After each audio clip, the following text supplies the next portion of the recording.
Hello students, good afternoon. I am Poonam Yogi, your biology faculty from Opsani classes पे आप सबका स्वागत है। तो आज हम लेके आए आप सबके लिए 12th क्लास का 6th चैप्टर का मॉलिक्यूलर बेस ऑफ इनहेरिटेंसी का पार्ट 2।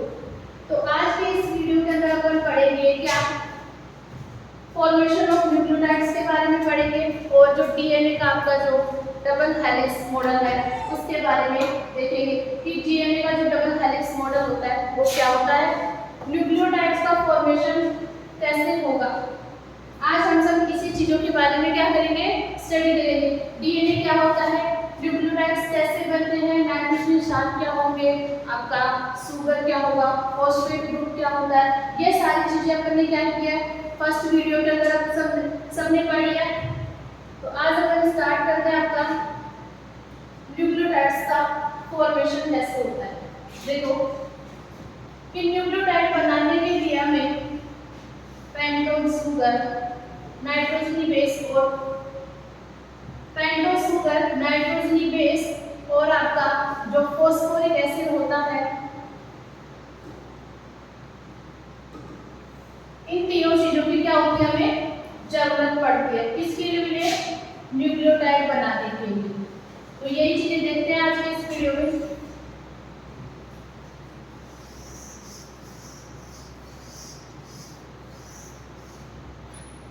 देखो कि पेंटोज शुगर और नाइट्रोजनी बेस मिलकर आपका क्या बनाता है, न्यूक्लियोसाइड का फॉर्मेशन करता है। क्या बनाता है, न्यूक्लियोसाइड का फॉर्मेशन बनाता है। कैसे बनाएगा कि हमारे पास में क्या है, ये पेंटोज शुगर है। पेंटोज शुगर की क्या है, ये स्ट्रक्चर है। अब ये जो पेंटोज शुगर है जो किसकी बनी होती है, आपकी 5 कार्बन की बनी होती है। किसकी बनी होती है, 5 कार्बन की बनी होगी और 5 कार्बन की होने के कारण ही इसे क्या कह देंगे, पेंटोज शुगर कह देते हैं।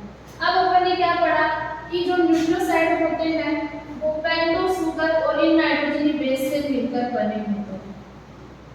ये क्या है आपके नाइट्रोजनी बेस।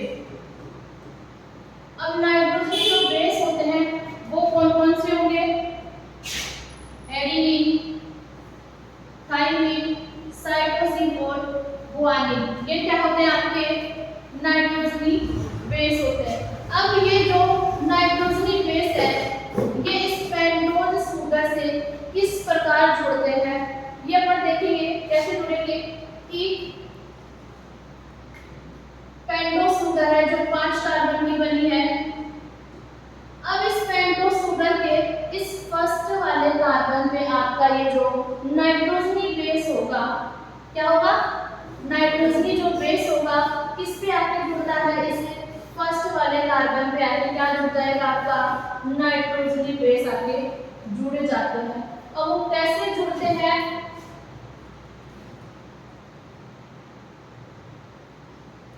तो नाइट्रोजनी जो बेस होंगे वो किस प्रकार से जुड़े हुए होते हैं इनसे। देखो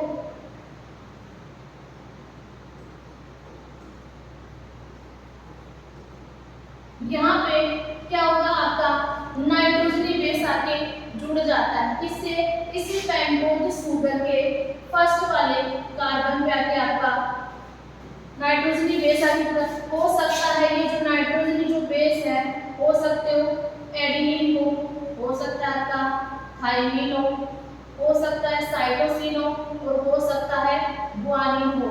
इन चारों में से कोई भी हो सकता है, कोई सा भी नाइट्रोजनी 4 आके इस फर्स्ट वाले कार्बन पे आके क्या हो जाएगा, जुड़ जाता है। अब आपको अगर पता हो तो कि पेंटोज शुगर का जो फर्स्ट कार्बन है और जो नाइट्रोजनी है बेस है, इन दोनों ये दो आपस में जो जुड़ते हैं इनके बीच में क्या बनेगा, एक बंध बनता है। क्या बनेगा, एक बॉन्ड बनता है। अब वो बॉन्ड कौन सा बनेगा कि किस बॉन्ड के द्वारा ये एक दूसरे से आके जुड़ते हैं। कौन सा बॉन्ड बनता है, एन ग्लाइकोसिडिक बॉन्ड। कौन सा बॉन्ड बनेगा, एन ग्लाइकोसिडिक बॉन्ड के द्वारा ये क्या होते हैं, इस कार्बन के फर्स्ट वाले कार्बन के साथ ये नाइट्रोजन बेस आके एन ग्लाइकोसिडिक बॉन्ड बना देते। किस किस को पता है इस चीज के बारे में कि इन दोनों के बीच में जो बॉन्ड बनेगा वो एन ग्लाइकोसिडिक बॉन्ड ही बनता है। अब देखो, अब ये पढ़ने क्या पड़ा कि आपका जो पेंटोज शुगर है, क्या है, पेंटोज शुगर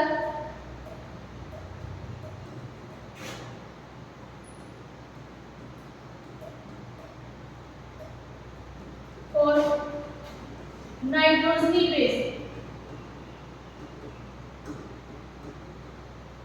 ये दोनों मिलकर क्या बना लेते हैं, आपका न्यूक्लियोसाइड। क्या बना लेते हैं, न्यूक्लियोसाइड बना लेते हैं। लेकिन अपने को क्या बनाना है, न्यूक्लियोटाइड्स का क्या करना है, यहाँ पे फॉर्मेशन करना है कि न्यूक्लियोटाइड कैसे बनते हैं इनसे। कि अब देखो, अब आपका क्या होगा कि ये जो न्यूक्लियोसाइड है, न्यूक्लियोसाइड और आपका जो फॉस्फोरिक एसिड है, क्या है, फॉस्फोरिक एसिड होगा। कि न्यूक्लियोसाइड और जो फॉस्फोरिक एसिड है, इस फॉस्फोरिक एसिड को क्या कहते हैं, फॉस्फेट ग्रुप भी से कह सकते हो। क्या कह देंगे, फॉस्फेट ग्रुप। इसका जो फॉर्मूला होगा वो क्या होगा, SePO4। किस को पता है इसके बारे में कि जो फॉस्फोरिक एसिड है उसका फॉर्मूला H3PO4 होता है, पता है, नहीं पता? अब न्यूक्लियोसाइड कौन से हैं आपके, पेंटोज शुगर और नाइट्रोजनी बेस मिलकर क्या बना लेते हैं आपके न्यूक्लियोसाइड। अब ये न्यूक्लियोसाइड और फॉस्फोरिक एसिड दोनों मिलकर आपका न्यूक्लियोटाइड का फॉर्मेशन करते हैं। क्या करते हैं, न्यूक्लियोटाइड का फॉर्मेशन करेंगे। कैसे जुड़ती है कि ये जो तीनों स्ट्रक्चर है, वो शुगर, नाइट्रोजनी बेस और फॉस्फोरिक एसिड आपस में किस प्रकार ये जुड़ते हैं। देखो, ये अपने पास में क्या थी, पेंटोज शुगर। अब इस पेंटोज शुगर के इस फर्स्ट वाले कार्बन में क्या जुड़ा था, नाइट्रोजनी बेस। अब नाइट्रोजनी बेस कोई भी था, एडेनिन, गुआनिन, साइटोसिन या थाइमिन, चारों में से कोई भी है। लेकिन अब अपने को क्या है कि जो फॉस्फोरिक जो एसिड है आपके, वो इस पेंटोज शुगर के इस पांचवें कार्बन में आके जुड़ जाते हैं। इस पेंटोज शुगर के पांचवें कार्बन पर आपका फॉस्फोरिक एसिड आके जुड़ जाएगा और इस प्रकार जुड़ के क्या बना लेंगे, ये एक न्यूक्लियोटाइड का क्या कर लेते हैं, फॉर्मेशन कर लेते हैं। ऐसे ही बहुत सारे न्यूक्लियोटाइड स्ट्रक्चर मिलकर क्या कर लेती है, आपका डीएनए का निर्माण करती है। डीएनए के बारे में ही पढ़ रहे हैं कि डीएनए क्या है, पढ़ाया कि पॉलीन्यूक्लियोटाइड श्रृंखला है जो दो पॉलीन्यूक्लियोटाइड श्रृंखलाओं से मिलकर बना होता है। किनसे मिलकर बना होता है, दो पॉलीन्यूक्लियोटाइड श्रृंखलाओं से मिलकर बना होता है। अभी तक अपन ने न्यूक्लियोटाइड का फॉर्मेशन देखा है कि न्यूक्लियोटाइड कैसे बने हैं। अब क्या देखेंगे कि ये जो न्यूक्लियोटाइड है डीएनए का निर्माण कैसे करते हैं आपस में जुड़कर। इनके बीच में जो बॉन्ड बना था वो कौन सा था, एन ग्लाइकोसिडिक बॉन्ड। अब पेंटोज शुगर के इस पांचवें कार्बन और इस फॉस्फेट के बीच में जो बॉन्ड बनेगा उस बॉन्ड को क्या कहते हैं, बताओ जरा, क्या कहेंगे, फॉस्फो एस्टर बॉन्ड। कौन सा बॉन्ड बनेगा, फॉस्फो एस्टर बॉन्ड बनता है किनके बीच में, पेंटोज शुगर और आपका जो ये फॉस्फोरिक एसिड है, इन दोनों के बीच में कौन सा बॉन्ड बनता है? फॉस्फो एस्टर बॉन्ड बनेगा।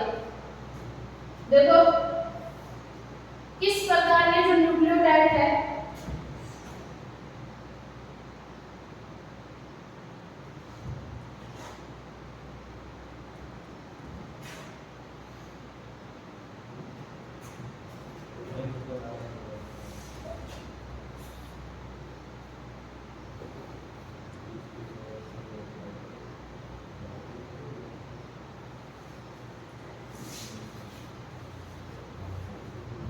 देखो ये क्या आपका ये क्या किया अपने पास में पेंटोज शुगर। अब इस पेंटोज शुगर के इस फर्स्ट वाले कार्बन में क्या जुड़ा? नाइट्रोजनी बेस। और इस पांचवें कार्बन में क्या जुड़ा? आपका फॉस्फेट ग्रुप आके जुड़ जाता है और आगे जुड़ के क्या बना लेते हैं आपके न्यूक्लियोसाइड। नाइट्रोजन और पेंटोज शुगर मिलकर न्यूक्लियोसाइड बना लेंगे और जहां पे फॉस्फोरिक एसिड और न्यूक्लिक एसिड दोनों मिलकर क्या बना लेते हैं आपके न्यूक्लियोटाइड। क्या बना लेंगे? न्यूक्लियोटाइड बना लेते हैं। देखो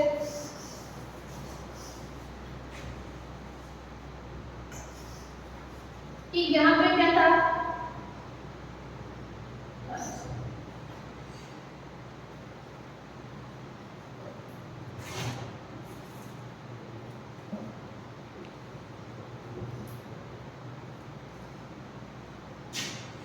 अपने पास में क्या है? वही पेंटोज शुगर है।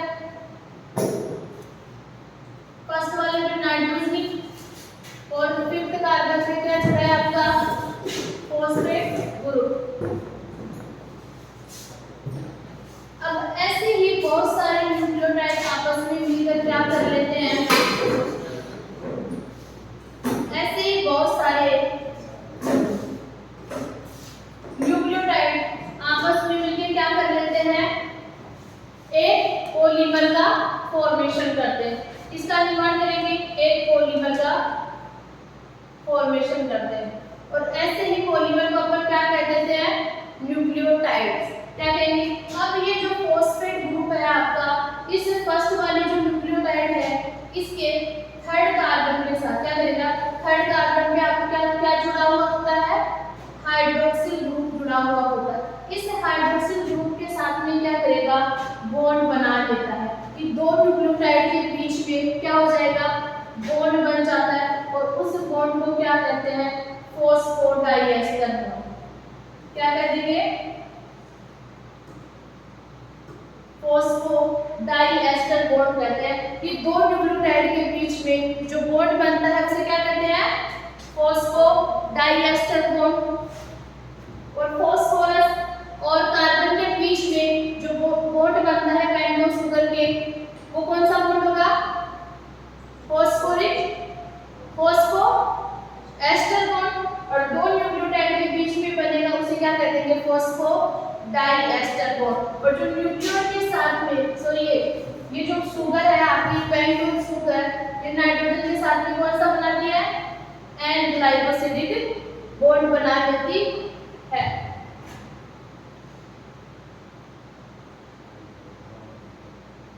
देखो कुछ इस तरीके से आपकी ये जो पॉलीन्यूक्लियोटाइड है, पॉलीन्यूक्लियोटाइड की जो स्ट्रक्चर है आपकी वो इस तरीके से क्या होती है? डीएनए का क्या करती है? एक पॉलीमर का फॉर्मेशन करती है। इसका पॉलीमर का निर्माण करेगी कि एक पेंटोज शुगर, एक न्यूक्लियोटाइड ये है, एक न्यूक्लियोटाइड ये है और आपस में ऐसे बहुत सारे न्यूक्लियोटाइड जुड़ के पॉलीमर बना लेंगे और इन्हीं पॉलीमर को क्या कहेंगे? पॉलीन्यूक्लियोटाइड। अब डीएनए का कौन सा स्ट्रैंड बनता है आपका? कि डीएनए इस तरीके से बनेगा आपका जैसे 3 डेज से 5 डेज और 5 डेज से 3 डेज, इसी तरीके से आपका डीएनए होता है। अब ये दोनों पॉलीन्यूक्लियोटाइड है जो आपस में किनके द्वारा जुड़े होते हैं? आपके ये जो नाइट्रोजनी बेस है, क्या है? नाइट्रोजनी बेस। इन्हीं के द्वारा ये दोनों पॉलीन्यूक्लियोटाइड है जो क्या करती है? हाइड्रोजन बॉन्ड के द्वारा आपस में जुड़ी होती है। कुछ इस तरीके से जुड़ी होगी। ये आपका क्या है, एक पॉलीन्यूक्लियोटाइड स्ट्रक्चर है, ये दूसरी पॉलीन्यूक्लियोटाइड स्ट्रक्चर आपकी, दोनों आपस में इन न्यूक्लियोटाइड, ये जो बेस पेयर कहेंगे, इनको क्या कह देंगे, बेस पेयर।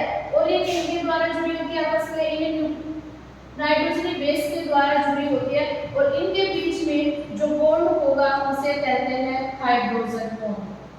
कौन सा बॉन्ड कहते हैं, हाइड्रोजन बॉन्ड कहते हैं। देखो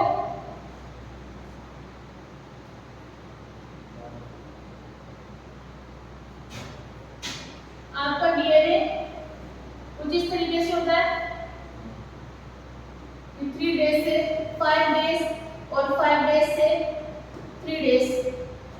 अब इसमें क्या होगा कि जो डीएनए और आपस में किसके द्वारा जुड़ा होता है, एडेनिन के बीच में जो डबल बॉन्ड बनता है थाइमिन के साथ में जुड़ेगा। किसके साथ जुड़ता है,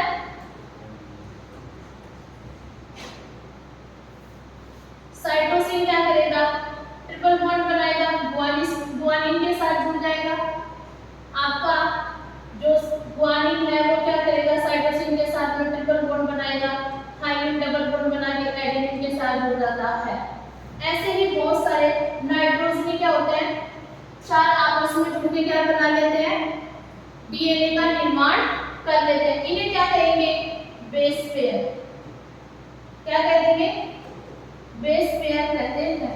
ऐसे ही कि डीएनए के इस एक पिच, इसको क्या कहते हैं, यहां से लेके यहां तक का जो भाग है इसे कहते हैं एक पिच। क्या कहते हैं, एक पिच। कि डीएनए की एक पिच की जो लंबाई होती है वो कितनी होती है, 34 एंगस्ट्रॉम होती है। कितनी होगी, 34 एंगस्ट्रॉम होती है। अब बात करें कि इन दो न्यूक्लियोटाइड, इन दो नाइट्रोजन क्षार के बीच की जो दूरी होगी वो कितनी होगी, 3.4 एंगस्ट्रॉम या नैनोमीटर के अंदर इसको देखेंगे कि एक पिच के अंदर इसकी जो दूरी है वो कितनी है, 34 एंगस्ट्रॉम है। और इन दोनों बेस पेयर के बीच की जो दूरी है वो कितनी है, 3.4 एंगस्ट्रॉम या नैनोमीटर। अब मेरे को ये बताओ कि एक की तो 34 है और दो के बीच का कितना है, 3.4 है। तो इस एक पिच के अंदर कितने बेस पेयर पाए जाते हैं, इस एक पिच के अंदर कितने बेस पेयर प्रेजेंट होंगे, बता सकते हो कि आपके इस एक पिच के अंदर 10 बेस पेयर प्रेजेंट होते हैं। कितने, 10। कैसे कि 34 है, 34 के अंदर 10 का भाग दे देंगे, कितना आ जाएगा आपका, 3.4 एंगस्ट्रॉम। आप पता चला कि इस एक पिच के अंदर आपका कितने पेयर प्रेजेंट है, 10 पेयर प्रेजेंट होते हैं।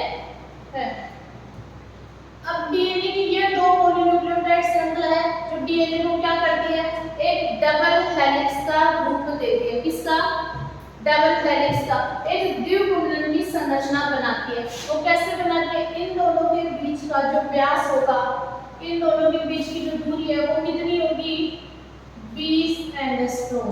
कितनी हो जाएगी, 20 एंगस्ट्रॉम हो जाएगी। जो दोनों के बीच का क्या है, व्यास, दोनों के बीच की दूरी कितनी है आपकी, 20 एंगस्ट्रॉम है।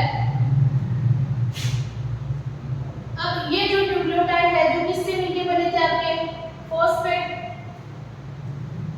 फॉस्फेट वो आपका सुगर, फॉस्फेट सुगर, और यहाँ पे क्या जुड़े हुए आपके नाइट्रोजनी क्षार। ये मिलके एक किसका बना रहे हैं, एक पॉलीमर का फॉर्मेशन करते हैं। और ऐसे ही दोनों पॉलीमर मिलके क्या बना लेंगे, आपका डीएनए बना देते हैं। देखो कि कुछ इस तरीके से क्या है आपके डीएनए की स्ट्रक्चर है। इनके बीच में ये जो परसेंट है उन्हें क्या कहेंगे हम, बेस पेयर कहा। और ये जो बेस पेयर है आपका एडेनिन, थाइमिन, गुआनिन और साइटोसिन है, ये आपके नाइट्रोजनी बेस जो क्या करते हैं यहाँ पे, इन दोनों पॉलीन्यूक्लियोटाइड्स को क्या करते हैं, आपस में जोड़ने का काम करते हैं। अब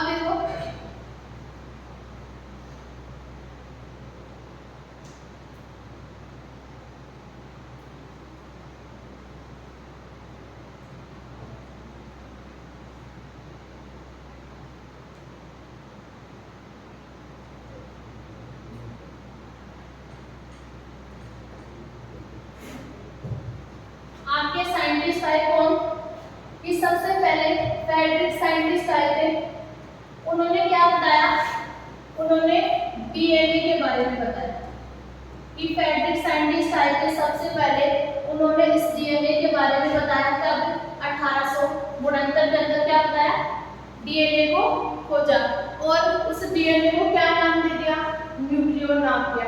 कि फ्रेडरिक साइंटिस्ट थे जिन्होंने सबसे पहले डीएनए को खोजा और 1869 के अंदर इन्होंने क्या कर दिया, इसको न्यूक्लियो नाम दे दिया।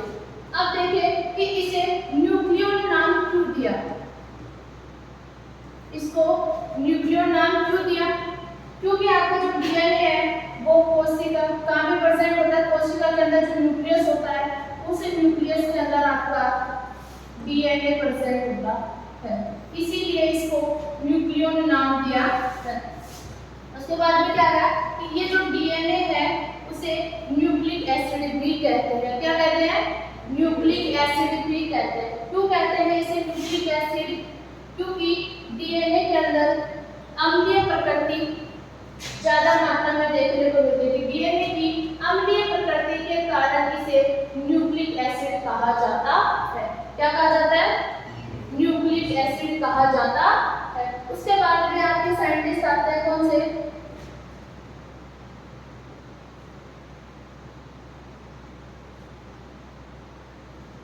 विल्की और फ्रैंकलिन, दो साइंटिस्ट हैं। उन्होंने इस डीएनए को क्या किया,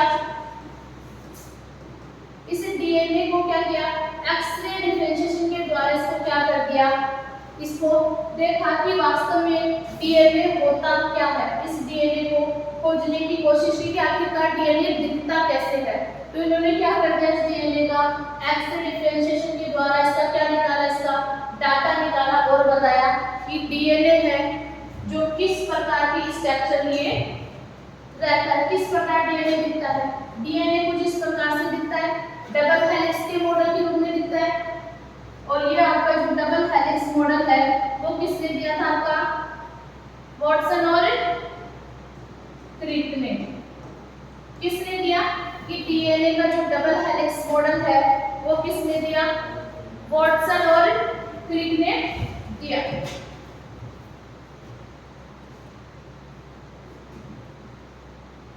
अब अपन ने क्या पढ़ा कि डीएनए क्या है, दो पॉलीन्यूक्लियोटाइड से मिलकर बनाया आपका।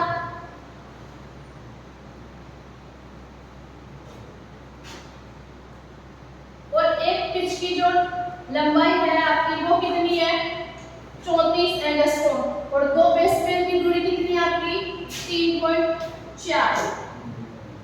एक पिच के अंदर बेस पेयर है उनकी संख्या कितनी हो जाएगी, 10 होती है। और ये आपस में किसके द्वारा जुड़े होते हैं, इन H बॉन्ड के द्वारा जुड़े होते हैं, हाइड्रोजन बंध के द्वारा ये आपस में जुड़े होते हैं। और अभी पढ़ने क्या देखा, वॉटसन और क्रिक थे आपके, उन्होंने क्या किया, आपका डीएनए का डबल हेलिक्स मॉडल दिया। तो आज का अपना ये टॉपिक यहीं पे कंप्लीट होता है। आज अपन ने क्या पढ़ा, डीएनए का, कि डीएनए का जो डबल हेलिक्स मॉडल होता है वो क्या होता है। Thank you.